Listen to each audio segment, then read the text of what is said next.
मैया ने प्रार्थना करनी, तपस्या करनी प्रारंभ करी है। पार्थिव शिवलिंग बना करके मैया उनका पूजन करती है, पार्थिवेश्वर महादेव का। पार्थिव शिवलिंग यानी मिट्टी से बनाई हुई शिवलिंग, उसी की आराधना करती है। देवताओं ने नारद जी को भेज दिया कि नारद जी कुछ लीला करो, भगवान शिव का ब्याह होना। नारद जी गए और जाकर के कह दिया कि मैया ऐसे ही वंदना करी तुम्हें भगवान शिव के समान, और मैं तो कहता हूँ भगवान शिव ही आपको वर के रूप में मिल जाएंगे, सच्ची आराधना करी तो। और जैसे नारद जी की बात सुनी, भगवान शिव जी की आराधना में और संलग्नता बढ़ गई, और हृदय बढ़ गया, और भाव बढ़ गया।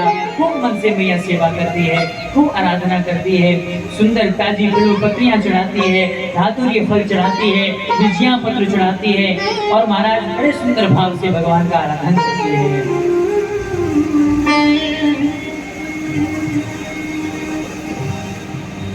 जब मैया विवाह योग्य हो गई तो राजा ने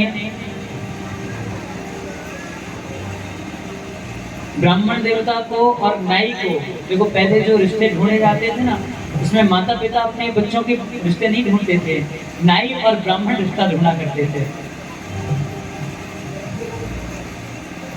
राजा ने आदेश दिया तो ब्राह्मण और नाई दोनों रिश्ता खोजते हुए चले गए, और ये नाई कोई और नहीं, ब्रह्मा जी की लीला थी। सो महाराज सीधा गए और भगवान शिव का दर्शन करके आ गए, और आकर के राजन से कह दिया, राजन आपकी पुत्री के लिए बहुत सुंदर वर हम ढूंढ के लाए हैं। अच्छा कैसा है? बोले ऐसा है, ऐसा वर आपको पूरी सृष्टि में और कहीं नहीं मिलेगा, एक अनोखा रूप वही है। हाँ। तो महाराज जैसी ये बात कही, राजा रानी बड़े प्रसन्न हुए। तो महाराज प्रसन्न होकर के बड़ी खुशियां मनाई गई। अच्छा तो वहाँ रिश्ता तय कर दिया। बोले उसकी चिंता आप मत करो, वो सब व्यवस्था हमारी है, हम स्वयं कर देंगे। उधर देवताओं की लीला चल ही रही थी, सब कुछ भगवान की इच्छा से ही हो रहा था। तो महाराज इधर सारी तैयारियां होने लगी, अब लग्न पत्रिका लिखी गई, जो विवाह में कार्यवाही होती है ना, वो सब निरंतर रूप से अपने अपने समय के अनुसार होने लगी। देखो भैया इस विषय से ना थोड़ा हम अपरिचित हैं, तो ज्यादा तो हम विश्लेषण नहीं कर पाएंगे कि कैसे कैसे क्या क्या हुआ, वो विवाह में क्या क्या होता है, वो सब ज्यादा हमें नहीं पता है, क्योंकि अभी हम अनुभवहीन हैं। ज्यादा नहीं कहेंगे, वो सब आप माताएं सब समझती हैं। आप देखो अपने बच्चों के ब्याह करें तो जो प्रक्रियाएं, जो लीलाएं, जो रस्म रिवाज होते हैं ना, वो सब वहाँ हुए। और ऐसा भी माना जाता है कि वर पक्ष की हल्दी कन्या पक्ष को आती है शायद, ऐसा कुछ होता है क्या? ऐसा सुना है हमने, होता है कि नहीं ये हमें नहीं पता। तो ऐसे वहाँ भी कुछ हुआ। या तो ये समझ लीजिए कि भोले बाबा की पहुंची मैया किया, या मैया की पहुंची भोले बाबा किया, लेकिन हुआ कुछ ऐसे ही था। नियमबद्ध क्रियाबद्ध तरीके से सारी रस्मों रिवाजें प्रारंभ हो गई, तिथि फाइनल हो गई, लग्न की डेट फाइनल हो गई, और महाराज अपने निर्धारित रूप से ब्रह्मा जी सारी लीलाएं कराते जा रहे हैं। और जब लीलाएं प्रारंभ होती चली गई तो महाराज धीरे धीरे धीरे धीरे धीरे धीरे सारी रस्मों रिवाजों को पूर्ण करते हुए दिन वो आ गया जिस दिन भगवान भोलेनाथ की बारात जानी थी। तो हम फालतू के चक्कर में नहीं पड़ते भैया। हाँ, किसी दावत में जाओ ना आजकल, तो वो लाइन से दुकानें लगी होती हैं। सबसे पहले नाश्ता होगा जिसमें कचौड़ी, पकौड़ी, टिक्की, कचौड़ी, पकौड़ी, निगौड़ी, टिक्की, ये सब, मतलब सब कुछ वो लगा होगा। उसके बाद कहीं जाके भोजन का नंबर होगा, फिर कहीं जाके मिष्ठान लगा होगा, फिर कहीं जाके पापड़ की, और देखो सबसे न्यारा रहता है पानी। अब पूरे पांडाल में कुछ भी खाते पीते घूमो, लेकिन पानी के लिए तुम्हें कहीं अलग ही कोना मिलेगा, तो वहां जाके पियो पानी। ये विषय थोड़ा, अच्छा एक चीज और है जो हमने दर्शन किया है अपने जीवन में, छोटी सी आयु में, वो ये हुआ है कि जब भी ऐसा कोई होता है ना जहाँ ऐसी व्यवस्था हो दुकान वाली, सबसे बढ़िया व्यवस्था तो वो है जो बैठ के प्रेम से जमाए परोस परोस के, भैया एक पूरी और, नहीं नहीं एक पूरी और, ऐसे कोई जमाए भागते तो पाने में भी आनंद आवे और पवाने में भी आनंद आवे।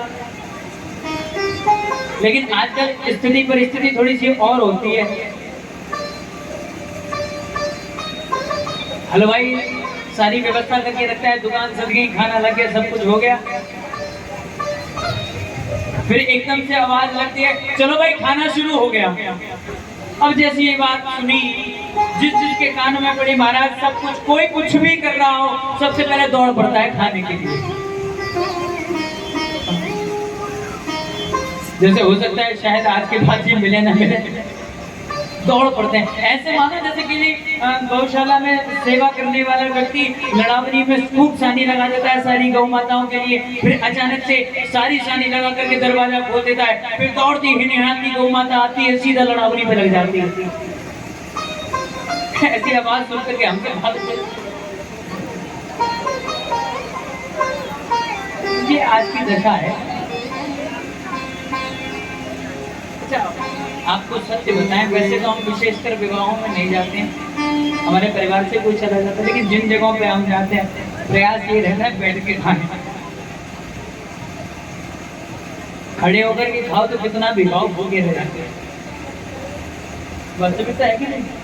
अच्छा आप बताओ, खड़े होकर के भोजन करने में पेट भरता है कि नहीं भरता है? नहीं भरता ना, कितना भी खा लो कहीं ना कहीं तो यार। जैसी रात के 2 बजे थोड़ा थोड़ा भांवरों का समय आया तो लगने लगा चाय वाय कॉफी वॉफी कुछ होती तो सहारा लगता। तो ये स्थिति परिस्थिति बन जाती है विवाहों में।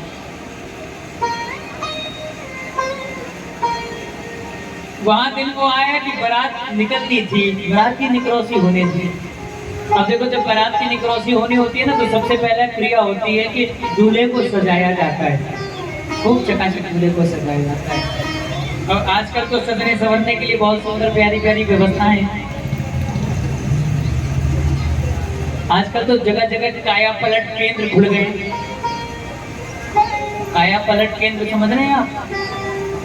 कुछ बोलते हैं हमको अंग्रेजी में, हम थोड़े पढ़े लिखे कम हैं, तो क्या बोलते हैं? Beauty parlour. ब्यूटी पार्लर हमारी भाषा में उसको काया पलट केंद्र ही कहते हैं। पता ना कौन कैसी काया लेके भीतर घुसता है और कब कैसी काया लेके बाहर निकल आता है। ये थोड़ा काया पलट केंद्र है। तो आजकल तो ये सुंदर व्यवस्था है भैया, पहले समय में नहीं हुआ करती थी, और वो भी कैलाश पर्वत पर ऐसी व्यवस्था तो खैर नाम ही लेना बेकार है। जहाँ भोलेनाथ के सारे गण भूत प्रेत पिशाचिनी डाकिनी और बिच्छू कांतर रहते हो, वहाँ कहाँ ये सब चलेगा? लेकिन नियम है तो करना पड़ेगा, रीति रिवाज है तो निभानी पड़ेगा। सजाना तो है भोलेनाथ को। अब भोलेनाथ ऐसे फक्कड़ हैं कि महाराज उन्हें पता ही नहीं कि होना क्या है। सारे देवताओं की बारात सज गई, सब के सब सज गए, संवर गए। अच्छा, एक देवता ने जाकर के भगवान से कहा, प्रभु ये बारात सारी सज गई, बारात जाने की संपूर्ण तैयारी हो गई, लेकिन दूल्हा अभी तक ऐसे ही बैठा है, उसकी कोई किसी ने व्यवस्था नहीं करी। अच्छा, भगवान आए, भगवान ने आग्रह किया, भोलेनाथ कुछ तो सजो। भोले बाबा कहने लगे, हमें क्या सजने की आवश्यकता है, हम जैसे हैं वैसे ही कोई ग्रहण करेगा, हम क्यों सजेंगे? और सजेंगे भी तो ऐसे सजेंगे, देखो हमें कोई देवता नहीं सजाएगा, हमें तो हमारे गण हमारे भक्त ही सजाएंगे। गणों ने जैसे ही सुना कि भोलेनाथ ने कह दिया है कि हमारे गण हमें सजाएंगे, तो बड़े प्रफुल्लित हो गए। अरे वाह, आज भोले बाबा की सेवा करने का अवसर मिल गया, आज भोले बाबा को सजाएंगे। अब सारे गण इकट्ठे हो गए भोले बाबा को सजाने के लिए। और जैसे भोले बाबा को सजाने के लिए सारे गण इकट्ठे हुए, तो किसी ने कहा, भैया देखो, जब कोई दूल्हा सजता है ना, या जब कोई भी सजता है, तो सबसे पहले वो ना उसके मुंह पर कुछ थोपा जाता है, कुछ बुरादा सा, आटा सा,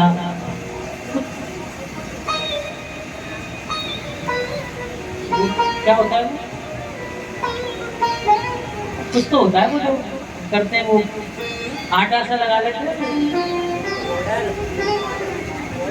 कोई तो पाउडर, फेस पाउडर, ये बात, फेस पाउडर। उन्होंने बताया पहले वो दूल्हा सजाने के लिए, दुल्हन सजाने के लिए सबसे पहले वो थोपा जाता है फेस पाउडर।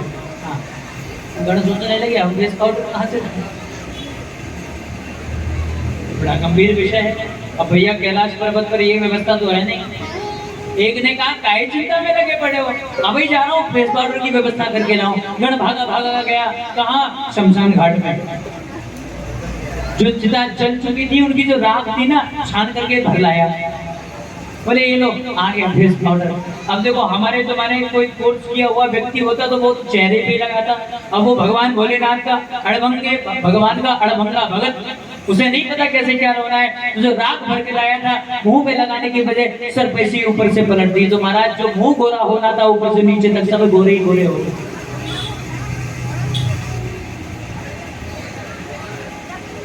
किसी ने कहा महाराज सुनो, ये तो हो गया, हमने सुना है कि जो दूल्हा बहू ब्याने जाता है ना, उसको शेरवानी या कोट पैंट की व्यवस्था करनी पड़ती है। अब शेरवानी और कोट पैंट में बोले बाबा कहाँ से लाए? एक ने कहा काहे चिंता करते हो, मैं भी जा रहा हूँ, मैं उसकी व्यवस्था करके लाऊं। वो गण भागा भागा गया, एक मृग मरा हुआ पड़ा था, उसने उसकी खाल खींची और खाल खींच करके महाराज कुछ मृग की खाल इकट्ठी करी, कुछ व्याघ्र की खाल इकट्ठी करी और ला करके भगवान भोलेनाथ के अंगों से लिपट दी। बोले ये बन गई शेरवानी।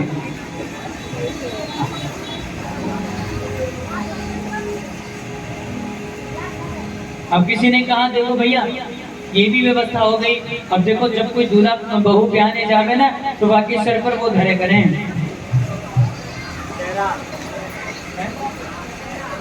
सेहरा, सेहरा, सेहरा।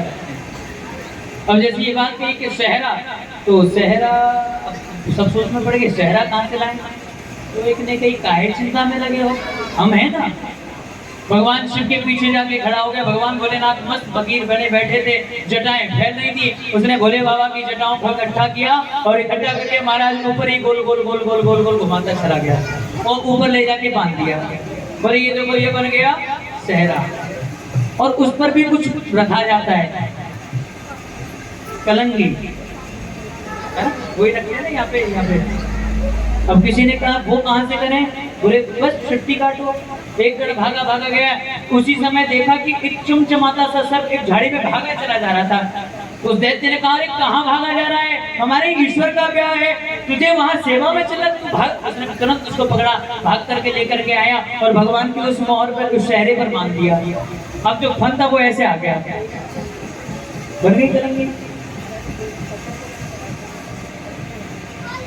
किसी ने कहा कुंडल, बोले कुंडल की चिंता करने की जरूरत नहीं थी। दो बिच्छू वहां से आ रहे थे, उसने कहा प्रभु हम कब काम आएंगे? तो बिच्छू आए और वो आकर भगवान के कानों में लट गए, तो भगवान के बन गए कुंडल। तो इस प्रकार से भैया बड़ा अनोखा श्रृंगार भोले बाबा का हुआ।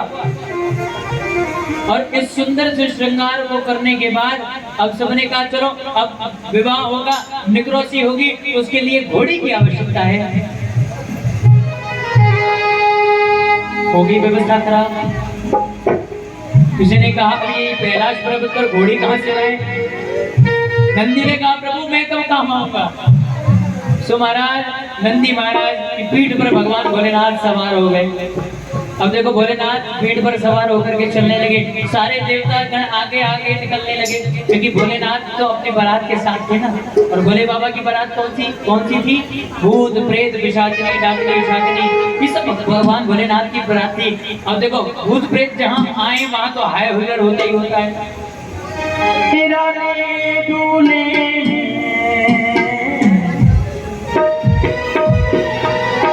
सज रहे भोले बाबा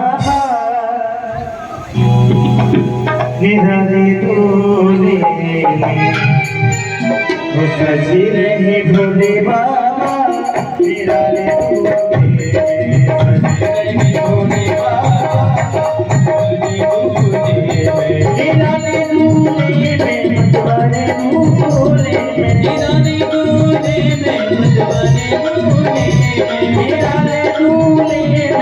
मतवाले दूल्हे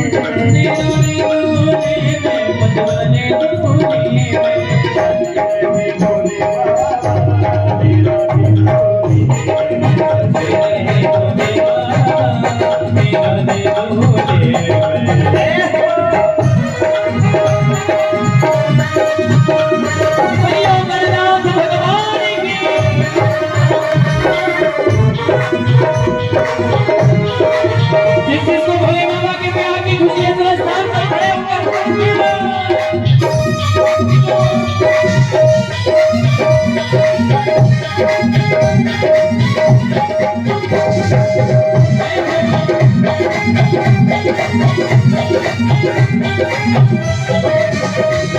अरे देखो भोले बाबा की अजब बरात भोले बाबा की अजब बरात देखो भोले बाबा की अजब बरात भोले बाबा की अजब बरात चले हैं बदले करके भूतों की बारात चली है सजले करके भूतों की बारात चले हैं बदले करके भूतों की बारात चली है सजले करके भूतों की बारात सज रहे भोले बाबा मेरा सज रहे भोले बाबा मेरे भोले बाबा मेरा ले दूल्हे रहे भोले बाबा मेरे बाबा भूतनाथ की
भोले जी गंबर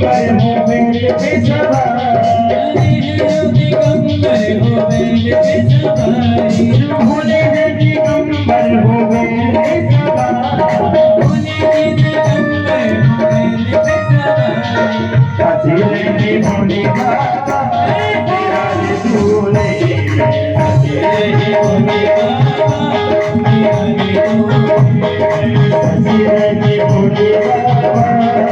तेरा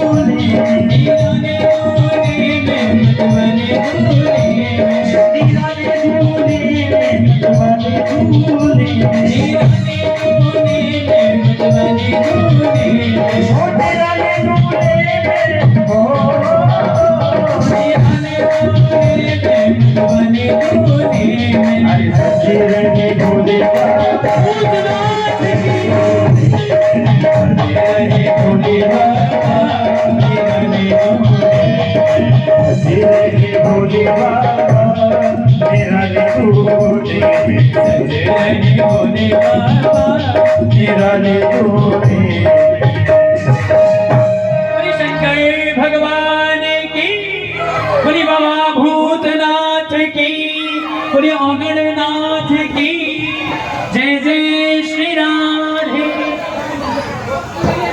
बारात ऐसी सुंदर बारात आज भोलेनाथ को ब्याहने के लिए चली। देवता अपनी बारात लेकर के आगे आगे भाग गए क्योंकि भोलेनाथ के साथ भूत प्रेत थे। भोलेनाथ अपनी बारात को लेकर के पीछे पीछे चल रहे हैं और भोले बाबा के पीछे पीछे भगवान की जो बाराती थे भूत प्रेत वो शासिनी डाकिनी वो सब नृत्य कर रहे थे। भगवान शिव ने देखा, अब देखो ये अच्छी बात नहीं है। देवता आगे आगे चले गए और हमारे गण हमें दिखाने के लिए, हमें रिझाने के लिए नाच रहे हैं और हम इनसे मुंह फेरे बैठे हैं। ये अच्छी बात नहीं है। इसलिए नंदी के पीछे जो दैत्य नाच रहे थे, तो भगवान शिव ने कहा कोई बात नहीं, भक्तों की राजी में ही तो हम राजी हो जाते हैं, भक्तों की रजा में ही हम राजी हो जाते हैं। तो भगवान शिव ने क्या काम किया, नंदी जी को रोका और रोक करके जो अभी तक नंदी जी के मुख की तरफ मुंह किए बैठे थे, भगवान भोलेनाथ उतरे तो अब भगवान नंदी जी की पूंछ की तरफ मुख करके बैठ गए। भगवान की जो पीठ हो गई वो नंदी जी के मुख की तरफ। अब ये नंदी महाराज उल्टे जा रहे हैं और भगवान शिव उल्टे बैठ के जा रहे हैं, क्योंकि सामने गण नाच रहे हैं। तो महाराज इतना सुंदर आनंद लेते हुए सारे बराती बारात लेकर के जाने लगे। बारात भी बड़ी अनोखी है। कोई कोई तो महाराज ऐसा और कोई कोई ऐसा, किसी किसी के 10-10 मुंह, किसी के धड़ पे मुंह ही नहीं, किसी के शरीर पर हजारियों आंखें, किसी के महाराज पूरे शरीर पर कोई आंख नहीं। ऐसी अनोखी बारात भोलेनाथ लेके जा रहे हैं। हुआ क्या कि महाराज जैसी दशा अब बनी हुई है, ठीक यही दशा भोलेनाथ के विवाह के समय बन गई। बादल छा गए, धीरे धीरे हवा की गति ने तीव्रता पकड़ी, आंधी सी आने लगी और जैसी आंधी आई, हवाओं का तेज वेग आया कि जो महाराज ऐसे ऐसे थे वो उड़ करके किलोमीटर दूर पीछे चले गए हवा के झोंके से। अब किसी गण ने पीछे से आवाज लगाई, अरे बारात रोको, बारात रोको। बोले क्या हुआ? बोले हमारा एक साथी उड़ गया, पहले उसको पकड़ के लाओ। सारे गण भागे भागे गए, उस बेचारे को पकड़ करके लाए। जैसी बारात थोड़ी और आगे बढ़ी तो महाराज देखा कि एक और हवा का तेज झोंका आया, उसके बराबर खड़ा वाला उड़ गया। ऐसे कौतुक करती हुई भगवान शिव की बारात आगे चल रही है। जैसी नगर की सीमा में पहुंची, सारे देवताओं की बारात पहुंच गई, आओ भगत हो गया राजा की ओर से। सबने बड़ा सुंदर सम्मान किया, आगवानी करी। और महाराज उसके बाद जैसे भगवान शिव अपने दैत्यों पिशाचों के साथ पीछे से आए, तेज भयंकर हुंकारों के साथ भगवान शिव की बारात ने नगर में प्रवेश लिया। और जैसे प्रवेश लिया तो सबने सोचा कि बड़े अच्छे सुंदर रसीले सुरीले ढोल बाजे बज रहे हैं। सब दौड़ करके बारात का दर्शन करने के लिए आए और जो नाव था वो भी सबसे आगे खड़ा हो गया आगे आकर के। बोले दूल्हे राजा के गले में पहली माला तो मैं ही डालूंगा स्वागत के लिए। सबसे आगे जाके खड़ा हो गया और महाराज जैसे भयंकर हुंकार करते हुए दैत्य पिशाच उन नैरों को देख करके, उन नारियों को देख करके भागे हैं। तो महाराज कहाँ फूल माला, कहाँ पूजा की थाली, कहाँ आरती का दीपक, किसी को होश नहीं, सब जान बचा करके भागे, सब भाग खड़े हुए। और जो नाव था ना, जो हार लेकर के गया था कि पहली माला मैं डालूंगा, वो महाराज माला को कहीं छोड़ा और महाराज इतनी जोर से भागा कि भागते भागते धड़ाम से गिर गया। और जैसे गिरा तो पैरों की चप्पल निकल गई। उठकर की हिम्मत ये नहीं हुई कि चप्पल पहन लो ना, उठकर के सीधा घर की तरफ भागा। नाइन ने द्वार बंद कर रखा था।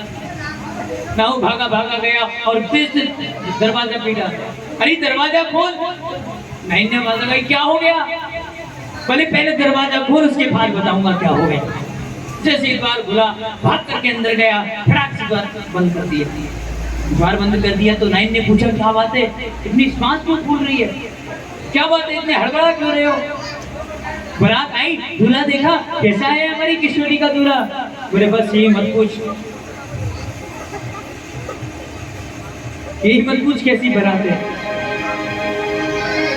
अरे बारात में बाराती नहीं आए, बारात में हवा आए हैं। कौन आए? कहने का तात्पर्य भूत प्रेत आए बारात में। हाँ अच्छा,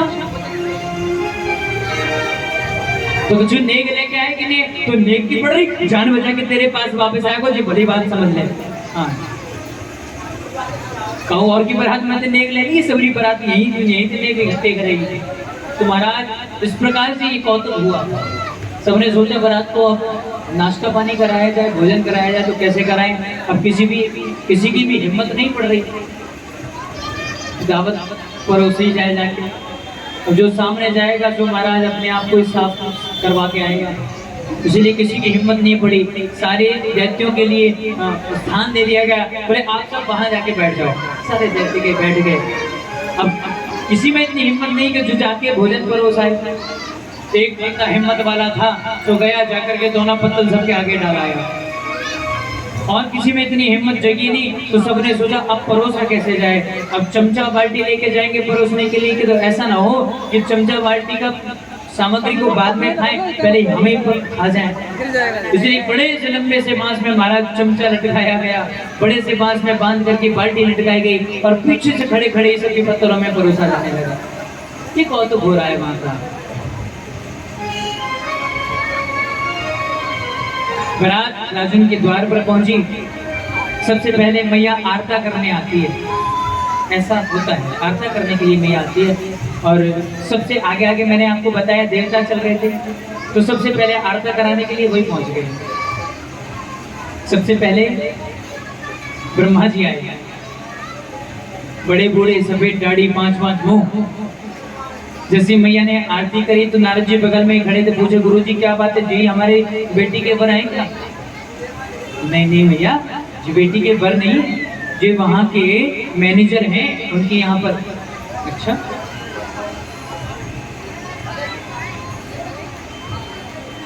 पीछे से सूर्य नारायण आए अपने तेज लेकर के साथ। भैया ने पूछा बाबा जे हैं का? नारद जी ने कहा नहीं नहीं भैया ये भी नहीं, ये तो उनके नौकर हैं। अच्छा, चंद्रदेव आए। भैया ने पूछा क्या यही है? बोले नहीं नहीं ये भी नहीं है, ये भी नौकर है। भैया मन ही मन बड़ी खुश होने लगे, अरे वाह मेरे बेटी के वर के इतने सुंदर सुंदर नौकर हैं, तो मेरी लाली के वर कितने सुंदर होंगे। सोच करके मन ही मन बड़ी प्रसन्न होती जा रही है। तभी पीछे से भगवान विष्णु आ गए।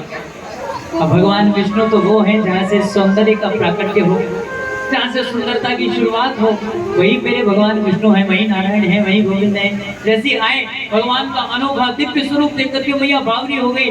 वाह नारद जी आप धन्य हैं, कितना सुंदर मेरी लाली के लिए वर आपने खोजा है। बाबा बोले नहीं नहीं भैया शांत हो जा, ये भी तेरी लाली के वर नहीं है। अच्छा, ये तो तेरी लाली के वर के मित्र हैं। अच्छा, मेरी लाली के वर के मित्र इतने सुंदर हैं, तो वो वर कितने सुंदर होंगे। और प्रसन्न हो गई मैया। नारद जी ने दर्शन कर लिया कि अब की बार पीछे से भोले बाबा ही आ रहे हैं। तो मैया को पहले ही समझा दिया, मैया देख नजर उठा के मत देखियो, अगर तूने सीधे ही नजर उठा के देख लिया कहीं उन्हें नजर ना लग जाए। हाँ, इसलिए नजर नीचे कर, जब वो सामने आ जाएंगे तो मैं बताऊंगा, तो आरती करते करते उठा करके देखना। तो महाराज मैया ने नजर नीचे डाल ली। भगवान शिव जैसे द्वार पर आए, आरती करने के लिए मैया ने नीचे से थाली को घुमाना प्रारंभ किया। थाली में दीपक जल रहा था। भगवान शिव के गले में भगवान का सेवक पड़ा हुआ था, जो हमेशा रहता है। अब जैसी आरती की ज्योति, दीपक की ज्योति ऊपर उठने लगी, उठने लगी, उठने लगी। जो गले में पड़े थे ना, उनको लगा ये अग्नि मुझे नुकसान पहुंचाएगी। अब नजरें धीरे धीरे ऊपर उठ ही रही थी मैया की, इधर फण पर वो दीपक की ज्योति पहुंच गई। और जैसे फण पर ज्योति पहुंची तो नाग देवता ने इतनी जोर से फुसकार लगाई कि महाराज फुसकार सुनते ही दीपक कहीं, ज्योति कहीं, थाली कहीं और मैया कहीं। भाई आ गया मैया को, डर गई मैया। और जैसे भगवान शिव का वो स्वरूप देखा, अड़भंगा रूप, मैया तो क्रोधित हो गई, आवेश में आ गई। बाबा आपने मेरी पुत्री का जीवन खराब कर दिया, ये अच्छा नहीं किया। तो भगवान का आदेश, भगवान का संकेत पा करके नारद जी ने बड़ी मुश्किलों से मैया को समझाया। समझाने के बाद मैया राजी हुई और बड़े विधि विधान पूर्वक वहां पर मैया का विवाह भगवान भोलेनाथ के साथ संपन्न हुआ। अब देखो ज्यादा विस्तार करने में कोई ज्ञान नहीं है, क्योंकि अभी तक हम लोगों ने आनंद लिया है। मेरा तो निवेदन ये है कि जैसे देवता पहले आकर के सारी दावत चट कर गए थे, वैसे आप भी पहले दावत चट कर जाओ, क्योंकि पीछे से इंद्र देवता प्रकोप करते हुए आ रहे हैं। कहीं ऐसा ना हो कि तुम्हारी दावत में व्यवधान आ जाए। इसीलिए हमारा निवेदन है भैया कि दावत की जो व्यवस्था है वो आरती के बाद आपको मिलेगी। उससे पहले कुछ सेवादारों के जो नाम हैं, जिन्होंने इस दिव्य अनुष्ठान में सेवा दी है, तो हम चाहेंगे पहले वो उन नामों की घोषणा हो जाए, उसके बाद एक सुंदर सा छोटा सा भजन, जिससे हम सब आनंद ले सकें। और देखना भैया माताओं, आप सभी से निवेदन है, आज से आनंद का प्रारंभ हुआ है। अब तक जो चल रहा था वो गूढ़ रहस्य था, हर किसी की समझ में नहीं आता। बहुत से लोग कहते हैं कि एक पता नहीं क्या सुनाता है, मन नहीं लगता, बोर हो जाते हैं, यही सब। लेकिन अब आनंद जो आने वाला है वो कल से, क्योंकि कल मेरे गोविंद का प्राकट्य है। इसलिए आप सभी से निवेदन, कल भगवान का जन्मोत्सव मनाया जाएगा, कल भगवान प्रकट होते रहेंगे। जैसे किसी घर के बालक का जन्मदिन होता है तो अपने घर को सजाते हैं, व्यवस्थाएं करते हैं, कल ठीक उसी प्रकार से आपको